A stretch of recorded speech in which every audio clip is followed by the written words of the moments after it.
Di bursa transfer kali ini, banyak pelatih muda yang menjadi rebutan oleh tim-tim top Eropa. Di video kali ini, aku akan memberikan beberapa alasan logis kenapa klub-klub besar itu lebih memilih pelatih muda minim pengalaman daripada pelatih top dengan CV ataupun dengan pengalaman yang lebih banyak begitu. Nah, setidaknya menurutku ada dua atau tiga alasan logis kenapa klub-klub tersebut atau klub-klub besar di Eropa lebih memilih pelatih yang minim pengalaman dan juga masih muda kayak gitu.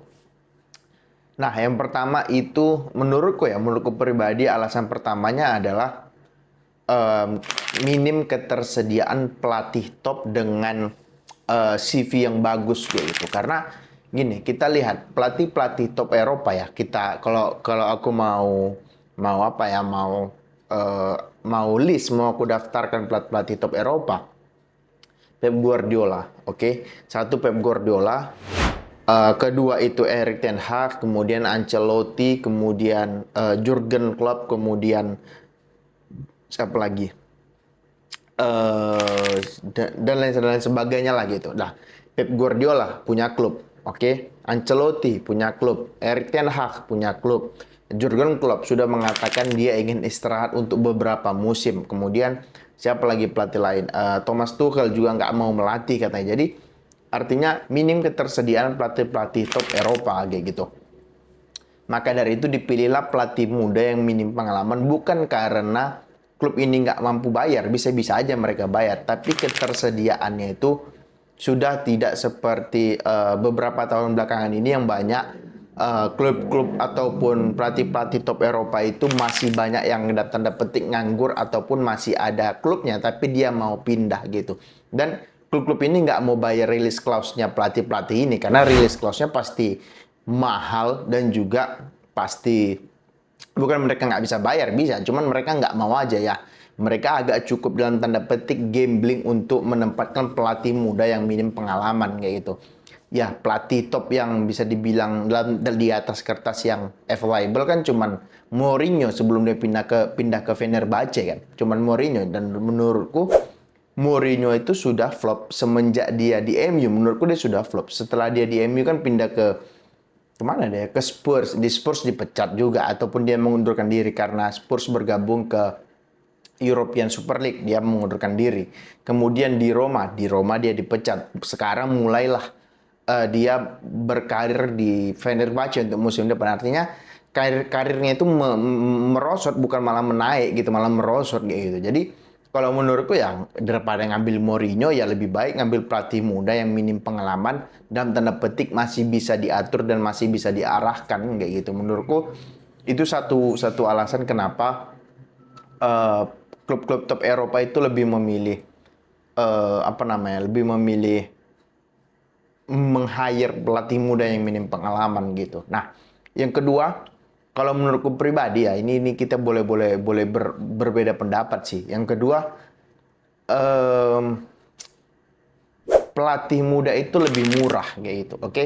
Secara gaji maupun secara secara nilai transfernya gitu. Karena gini, kalau kalau mau meng-hire si misalkan si si Mourinho ya pasti gajinya udah di atas 100.000. Oke, mungkin 200-300 ribu malah satu pekan 200.000 euro kayak gitu. Jadi kan lebih lebih mahal. Sedangkan klub-klub di Eropa itu banyak yang takut dengan financial fair play kayak gitu. Karena ya nggak bisa juga uang masuk uang keluar itu lebih banyak daripada uang masuk gitu. Nanti kena financial fair play kayak Everton musim lalu dikurangi sampai 10 poin gitu kan. Kan agak agak agak mengesalkan, agak menjengkelkan bagi klub-klub top Eropa gitu dan juga mencoreng nama mereka juga gitu kan. Sementara klub-klub top Eropa itu setiap musim harus compete, harus bersaing untuk menjadi juara atau paling tidak menjadi eh, peserta di UCL kayak gitu kan. Nah, kemudian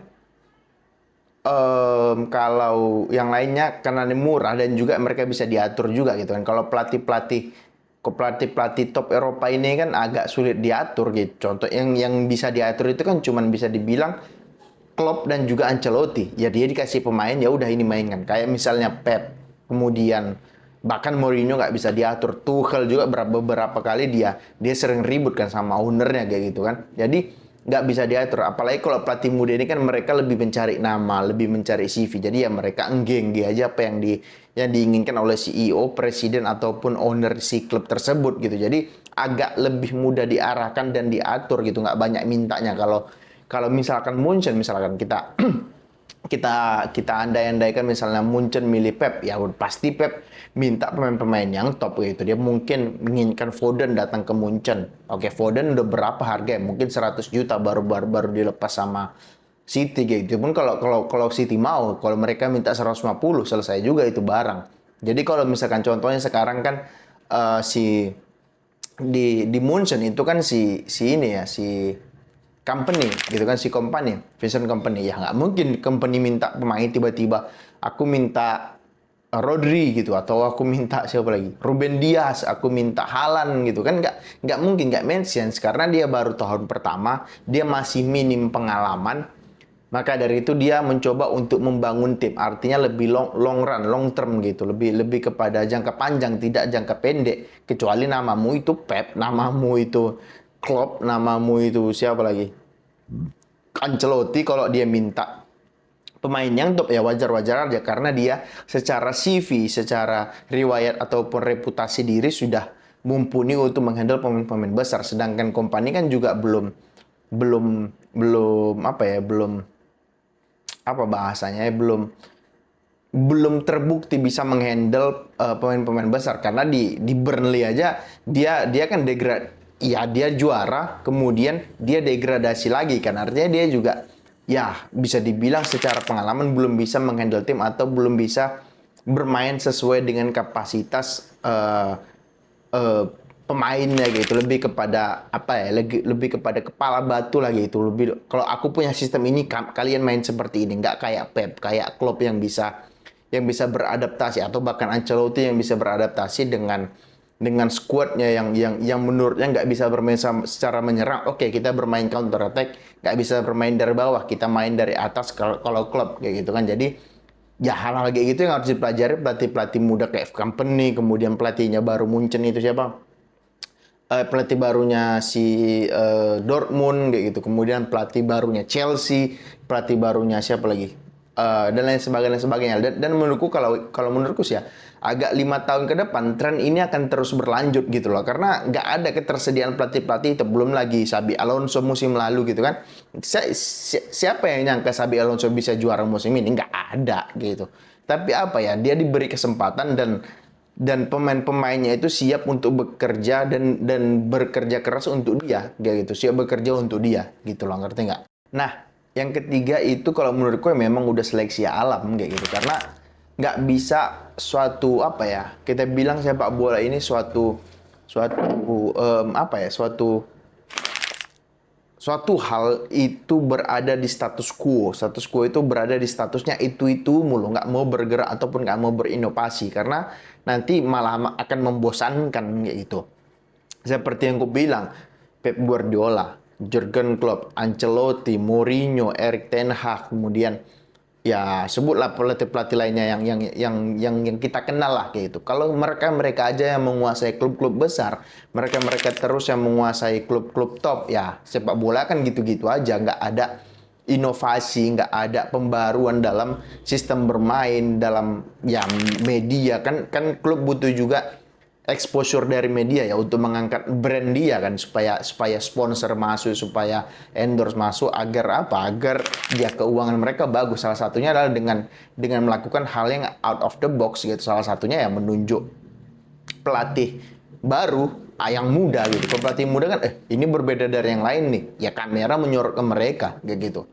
Dan juga kalau misalkan dia menunjuk pelatih muda juga kan nggak ada tekanan gitu. Contoh kayak misal tahun pertama kalau misalkan si Kompany Maresca nggak juara, ya nggak ada masalah, dia masih muda, kita kasih kesempatan lah 2 setahun lagi paling tidak, nggak ada beban. Tapi coba kalau Pep yang bergabung dengan Munchen, aku selalu mengandalkan Munchen, memberikan contoh Munchen. Ya contoh kalau Pep ke Munchen ya nggak juara UCL, nggak juara Bundesliga, ya udah goyang itu posisi. Fans sudah pasti marah-marah. Karena apa? Dia punya nama, punya reputasi. Kalau Kompany nggak juara, ya wajar. Dia masih minim pengalaman dan ini tahun pertama dia. Oke? Ngerti nggak? Jadi, ya siapa sih? Kayak aku bilang di awal, siapa sih yang kenal Xabi Alonso? Oke? Karena inovasi-inovasi inilah muncul nama kayak Azerbi, Xabi Alonso, kemudian siapa lagi pelatih muda lainnya? Graham Potter bahkan sempat gitu, oke? Terus si siapa lagi? Bahkan sekarang Enzo Maresca. Jadi aku bilang hal-hal kayak gini memang udah seleksi alam aja dan seharusnya demikian karena ya yang tua-tua ini udahlah istirahat lah.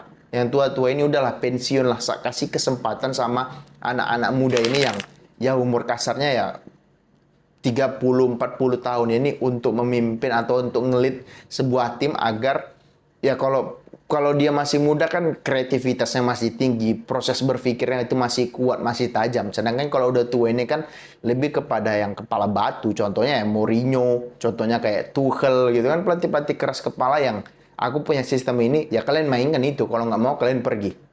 Ujung-ujungnya apa? Ujung-ujungnya mereka jeblok dia gitu kan.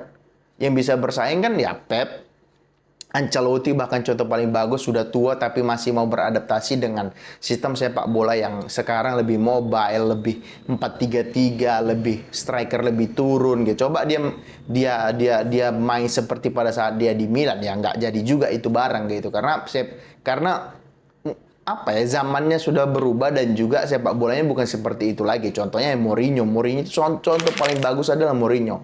Dia punya sistem parkir bus, kalian ikut, ayo nggak mau ikut ya udah kalian pergi. Itu kan nggak bagus gitu karena nggak semua pemain mengerti apa yang dia inginkan. Justru dia yang harus mengerti apa yang pemain inginkan gitu. Jadi itu komunikasi antara pelatih dan juga pemain itu perlu juga menurutku gitu.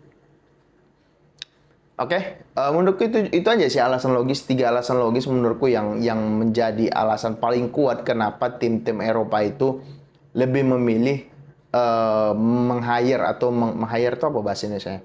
Lebih memilih merekrut pelatih muda minim pengalaman daripada pelatih top yang kaya akan pengalaman. Nah, kalau kalian punya pendapat lain silahkan tulis di kolom komen, oke? Itu dulu konten kali ini. Bagi kalian yang suka, silahkan di subscribe, di komen, di like. Bagi kalian yang nggak suka, ya nggak apa-apa, di skip aja. Oke, terima kasih. Semoga terhibur.